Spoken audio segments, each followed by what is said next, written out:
bitch. Are you ready to fall I'm like terrified and ready. down the rabbit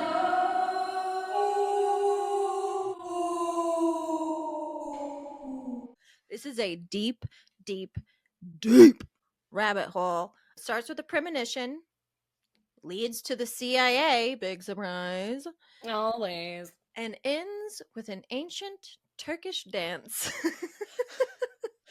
So, I could never have predicted that's where it was going, but that's why we love Ashley and her rabbit holes. so how do we get to the Turkish dance from a premonition? Let's find out, shall we?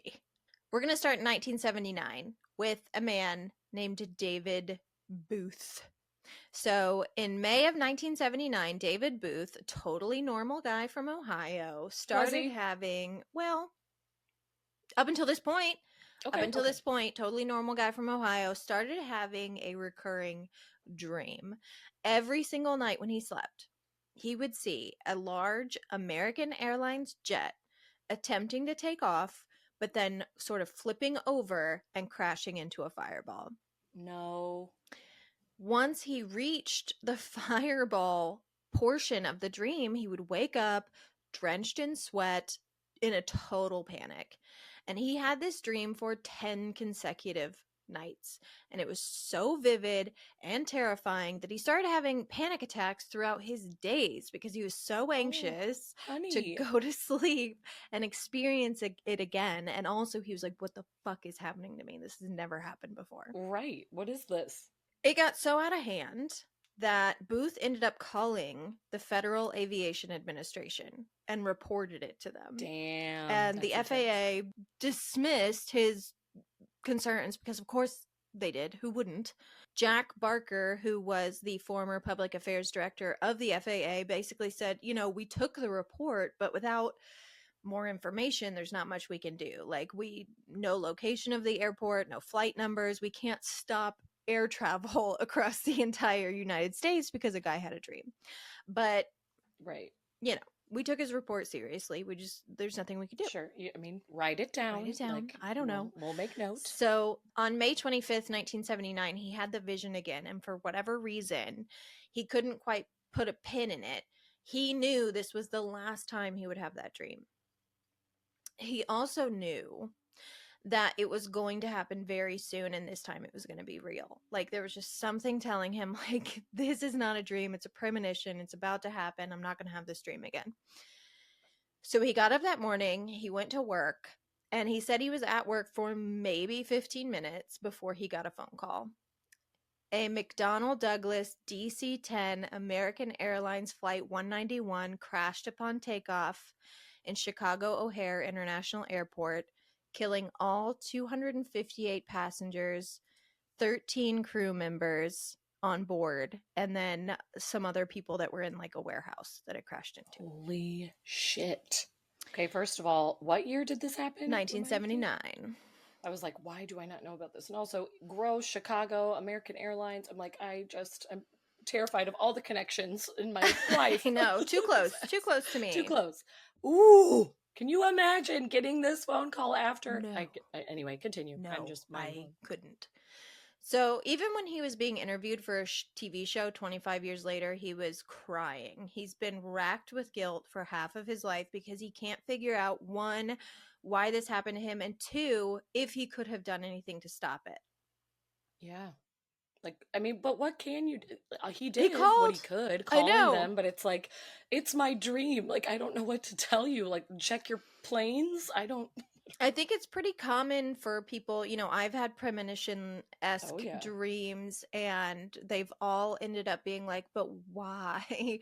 What am I supposed to do about this? And like, it's troubling. So, he did call the FAA, but again, what were they supposed to do? And I am going to post a clip of that interview in the show notes. I don't know what TV show it's on. It seems like an Unsolved Mysteries type show, but I can't place it and I can't find any information on it. But the interview is in the description of the episode. Now, in learning of this story, I was thinking, like, I've heard of Airlines Flight 191, but I wasn't sure why.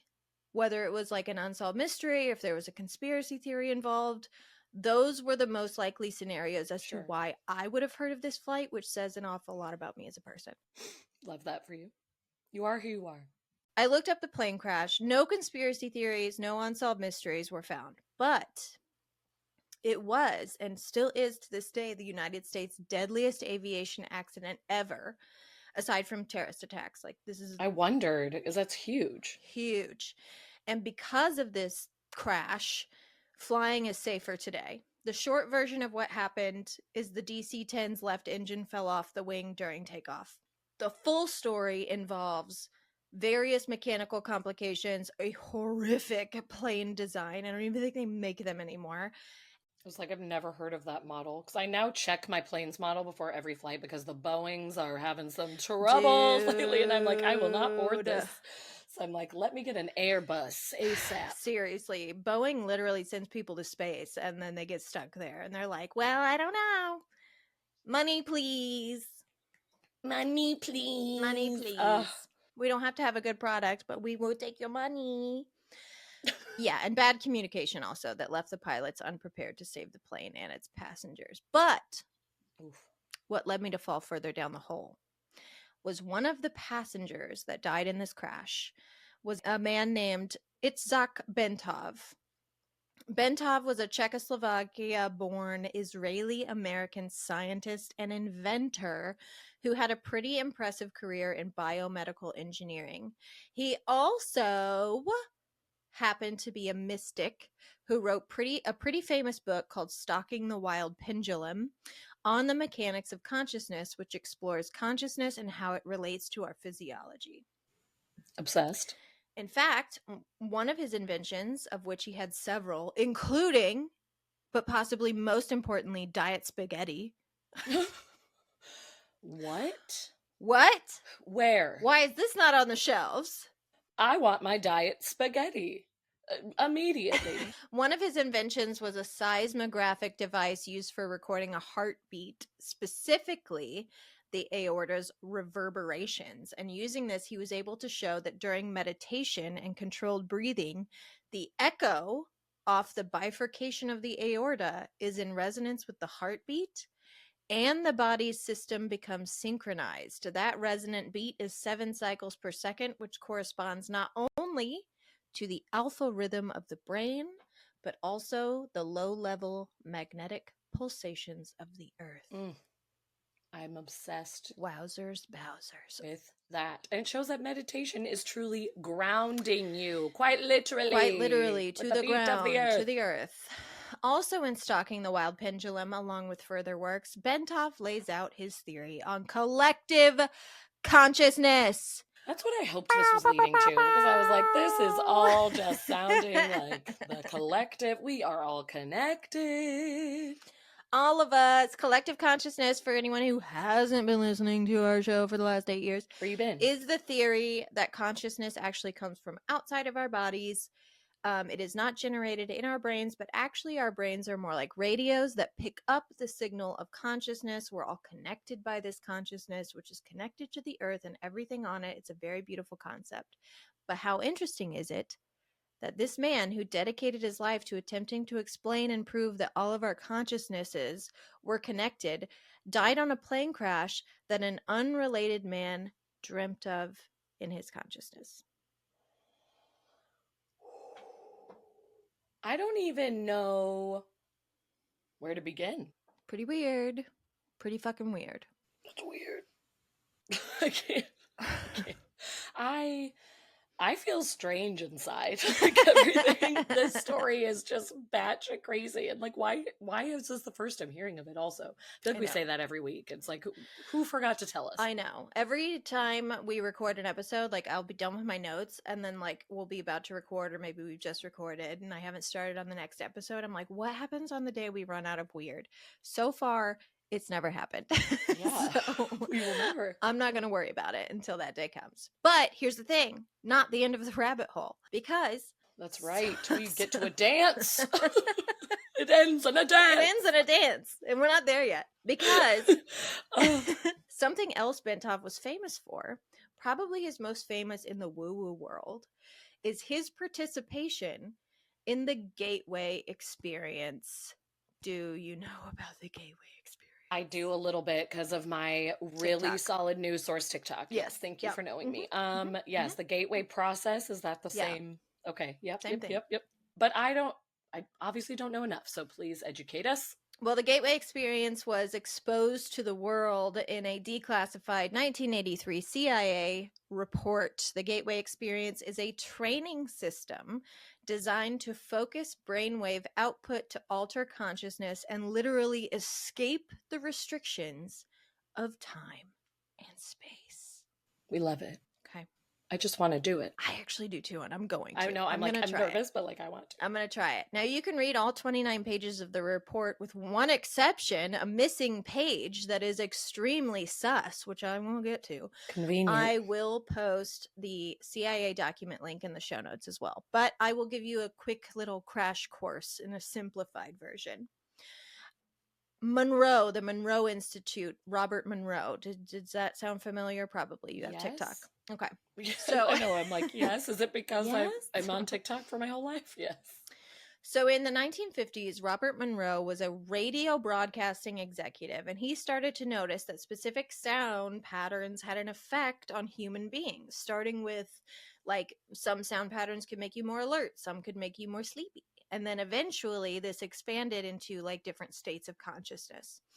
So in 1956, he formed a research and development division inside his corporation specifically to study sound's effects on human consciousness.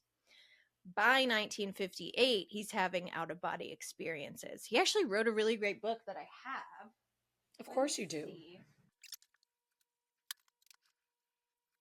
Who knows where it is? I'm not going to worry about it. Who knows where it is? Okay. I'm dying. Like, who knows? I haven't seen it in years. It's here We somewhere. believe you have it because I promise every listener will be like, of course you have that book. I do, and I had it before I even read it. Like I was reading this, and I was like, "That book sounds familiar." Oh, I fucking have it. So by 1958, he's having out of body experiences. He wrote a book called Journeys Out of the Body. This was a little bit later in 1971. I so recommend it if you are interested in out of body experiences and astral projection. It's fucking wild. Yes. By 1962, his radio production company moved to Virginia and renamed itself Monroe Industries. By 1975, he's starting to register patents on audio techniques specifically designed to stimulate brain functions until the left and the right hemispheres become synchronized. He calls this hemisync. Hemisync. That's fun. It's fun. And he claims that it will improve your mental health and possibly trigger altered states of consciousness. The Monroe Institute is who created the gateway process, and they sold it on cassette tapes at the time. I love that. Which is adorable. Just on cassette, how to alter your state. I like it. Eventually, we're not sure when, but we can assume somewhere around 1983, the United States Army and the CIA becomes very interested in the gateway process. Oh, were they? Oh, were they? Big surprise. The CIA report titled Analysis and Assessment of the Gateway Process, which provides scientific framework for understanding and expanding human consciousness and essentially how to produce out-of-body experiences and perform astral projection. This document was not declassified until 2003. Sure. Sure. So essentially what the gateway process is, it's a series of tapes. They're guided meditations mixed with different frequencies that when combined will sync the hemispheres of your brain. So the way they describe it is they use the allegory of a lamp and a laser. Any normal given day, our brains expend energy like a lamp. There's a lot of diffusion. It's a little chaotic. It's not focused energy. It's just sort of like glowing from our head. While under hemisync, when your hemispheres are synced up, the mind produces a disciplined stream of light, more so like a laser. Or like last week when you were when the light was coming at you. So yes. Okay, that's the laser. When we do that, when we produce that stream, the mind is primed and ready to receive. Maybe it receives like psychic, like intuition. Maybe it gains the ability to leave the body. In order to practice the gateway technique, all you need are the tapes, which crazily enough, you can access online. That was going to be my question. So, Like, can we get to the tapes? We can hear this literally, audio. anytime you'd like, you can perform the gateway process That's what we want to hear, everybody. at home.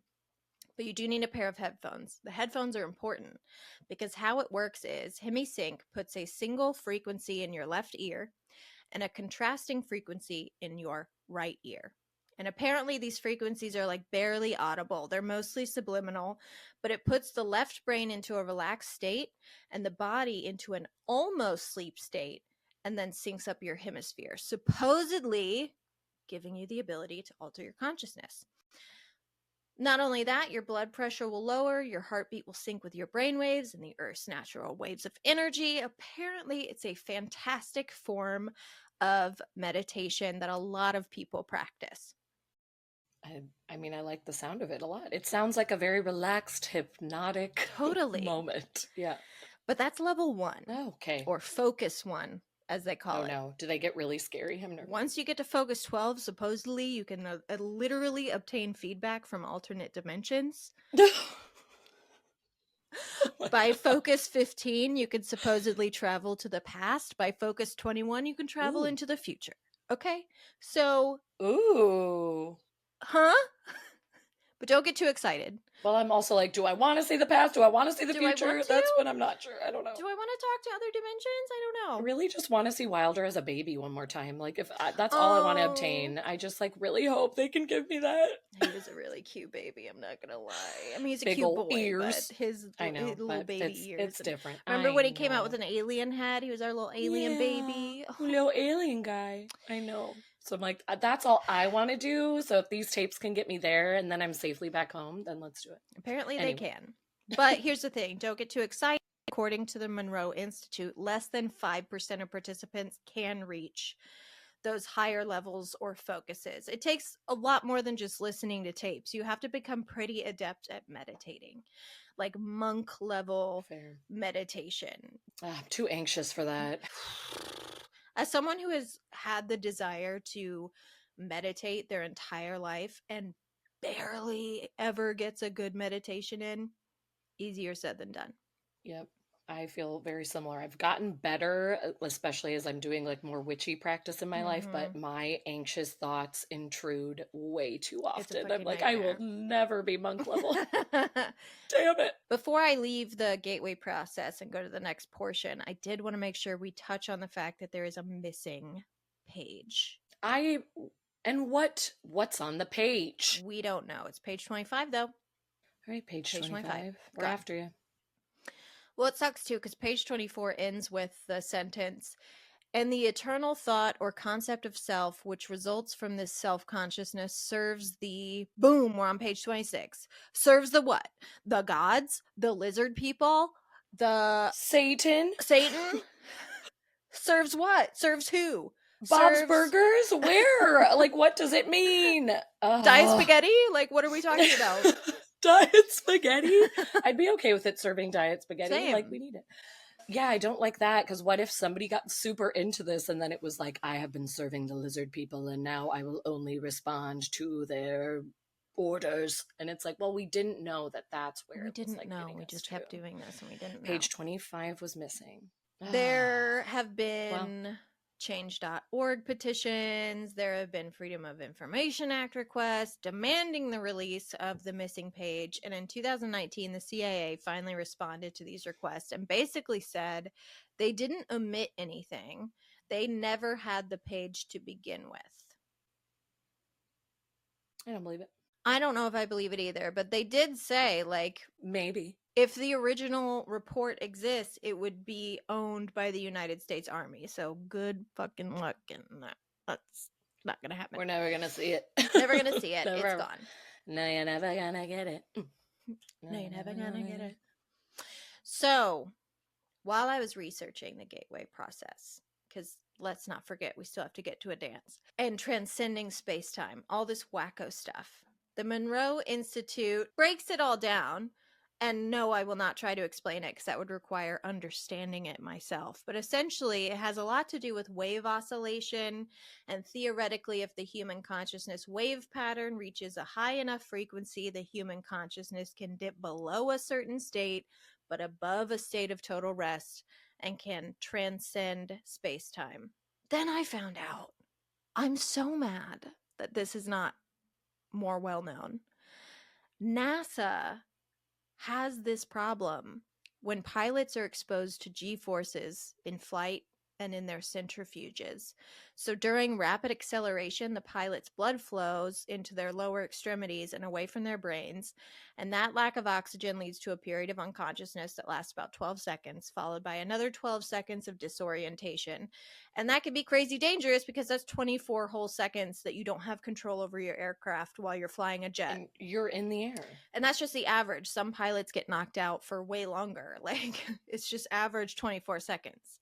Well, I was so uncomfortable as much as I love the Top Gun movies. I was so uncomfortable watching them like go up into the G-forces. I don't know for anyone if you haven't seen the movie, like the pilots have to do like breathing exercises to try and avoid it where they're like like doing these crazy Trying not blowouts of to air and then they pass still out. pass out anyway, but I'm like you are in the air, You're sir. flying a jet. So anyway, yeah, it's always made me super uncomfy, but Well, this should make you more uncomfy. What's crazy is that when the pilots are asked to describe their symptoms that they experience while in the centrifuge or in flight, they all started telling similar stories. First, they would get tunnel vision, which is expected before a blackout. But then, when they were unconscious, they would experience these short, extremely vivid dreams. They started calling them dreamlets because they were very short, but like so vivid. cute name though. Sorry. Cute name though. Sorry about it. Dreamlet. Usually the dreams were about past experiences or they would see their friends and family.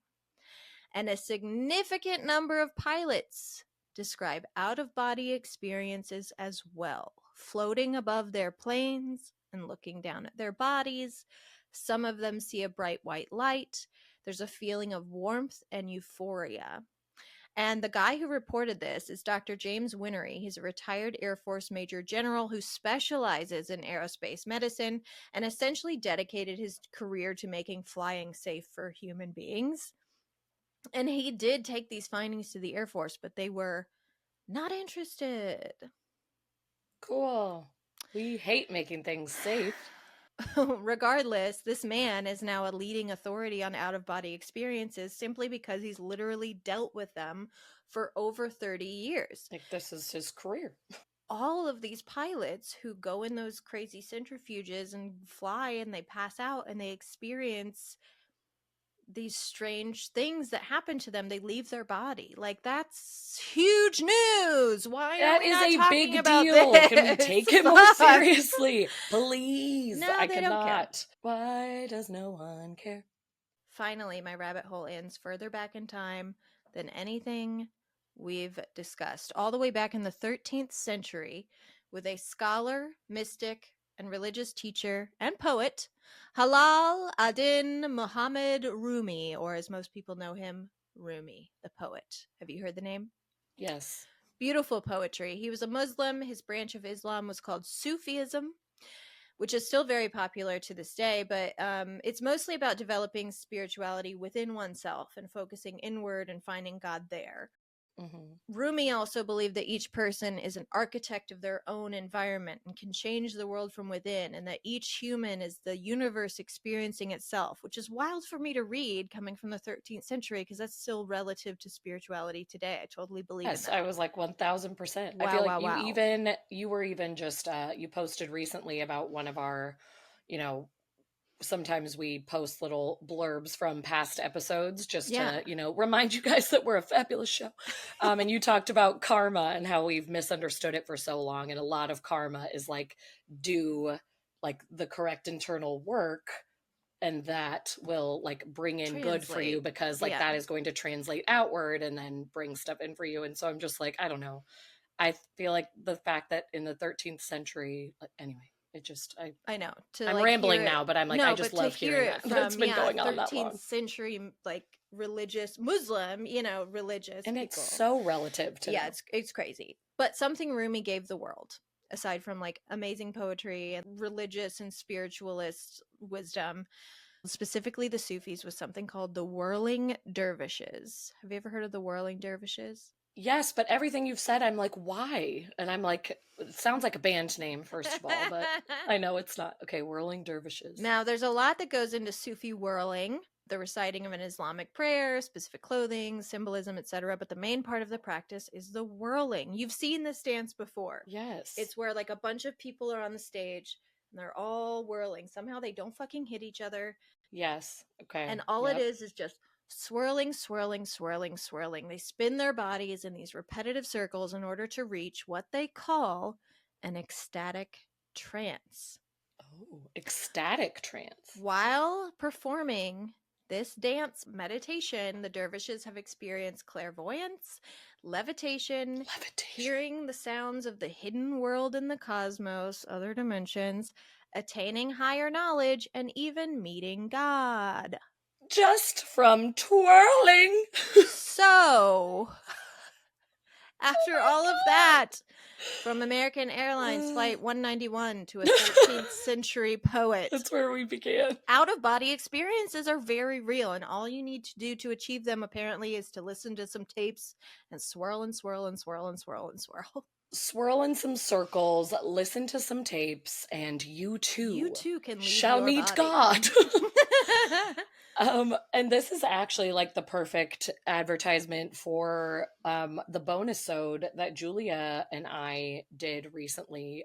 We were talking about, I can't remember if it was last month or this month, but I'm like, I actually think they kind of blended together in a nice way. But we were talking about altered states of consciousness being under anesthesia because we're Yup. always talking about like the medical world, and we did a pretty deep dive on like how crazy some people's experiences are when they're under anesthesia, going from out of body experiences to being fully awake during the surgery and feeling like they are speaking to the surgeon and to the nurses in the room, No. but that their No. body is actually just laying silently, but they're like, No. I was screaming trying to tell them something. And like, it just, that all of these stories are making me feel that, where it is like you can't explain it to anyone in a way that they will understand unless they have Unless they experienced it have too. experienced it Yeah, themselves.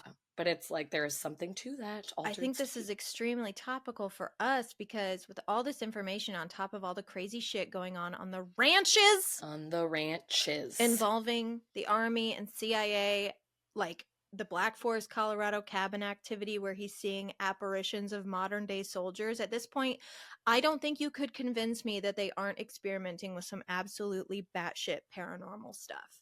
I actually think they are too, because remember how I can't believe we haven't followed up on this because I've been thinking it ever since we did that episode. Like, you know how you, I think, experienced this too when you were editing the episode. You can't like find any recent updates on it. It was Mm-mm. like this guy was like, "Hey, listen, everything's insane." Weird And then it stuff's just went happening. quiet. And now it's like a super on guard, like no trespassing property that like if you even get close, it's like you will be shot on sight, but there's no updates from anyone in this family. And I am like, that is so sus. Well, And it makes me think that the government came in and was like, keep quiet. either shut up or, hey, we have a cool opportunity for you to get several $1,000,000 Here's all this to money shut as up. we experiment. Yeah, but that's, I've like, ever since that episode, I thought about it more and I was like, why aren't there updates? Oh, it's because what we were fearing is true. Well, especially because he was saying, like, I'm seeing what seems like the apparitions of soldiers, but it's Of modern soldiers. day soldiers. It's not like, oh, it's Mm-hmm. Civil War soldiers. It's Yeah, modern day soldiers. So it's like, what right. if it's their consciousness? What if they are asleep in the base a couple miles Mm-hmm. away and they are And this is their astral consciousness. projecting because they're practicing their crazy CIA gateway experience shit? I But know. I just think it's crazy that, like, all the way back in the 13th century, someone discovered that we can get to this The altered whirling. state by spinning. And that And goes then along with NASA. raised pilots and yeah. I just had so much fun. No, with that was this. such a fun rabbit hole, and I'm also just like, okay, and like I wish I understood anesthesia more, like what the medicine is doing, because I'm like, is it sending your brain into the That's the same thing, though. spin? No one understands Because I'm like, anesthesia. it's medicine that is literally like tricking your brain so that you can't feel your body, and that in itself Mm-hmm. upsets me because I'm just like, what? I don't fully understand it, but I'm like, what? All of our senses, we don't have like the proper connection to them because we think that like smells come from an external place. Right. But all smell is, and even all our sight is signals to our brain telling us what's It's happening. all up here. I know, it's all signals. There was an episode of Greg and Dana's podcast, of the Haunted Objects podcast. I think it was their most recent episode, which was just them like telling ghost stories. And they talked about this time that they were performing this investigation. I don't remember the details, but essentially Dana was smelling something really like horrific, and she didn't say anything because she didn't know if it was like it was like they had an audience that they were working with. She didn't know if it was a member of the audience. She didn't want to like be, Yeah, I don't want to call somebody out. yeah, you don't want to call someone out, but she was like, it was horrible. This other woman also smelled it. And then afterwards, they talked to this woman, and she said, what's interesting is I don't have a sense of smell. I haven't had a sense of smell for years and years and years and years. I don't smell. Whoa. And she was like, and it was so real, and I smelled it. I like forgot that I didn't have a sense of smell for a second. Whoa. So Dana was basically saying like it changed my perception of the paranormal because something was triggering her in her brain, that there was a Right. It was a smell. brain thing. It wasn't the physical action of smelling, which makes me think of Wow. paranormal activity and the fact that like seeing a spirit, like you can see it and it can actually be happening in your head, almost like a psychic vision, which is why Right. I can hear and see something and be in the same room with someone who doesn't hear or see it, Who is not? Yeah, because this is how your because it's brain is actually interpreting happening it. in It's like here, your signals. Yeah. which is crazy to think about. I know. It's just like it is a whole new way to look at it that like takes a minute to process. It is so crazy. I love this show. I love I doing this love show. this. I know. I'm like, I am so excited I about learn everything. And so like, I much love the all the connection of like all time. of our stories. Yeah. This is so, so good. Yeah, I agree. All right.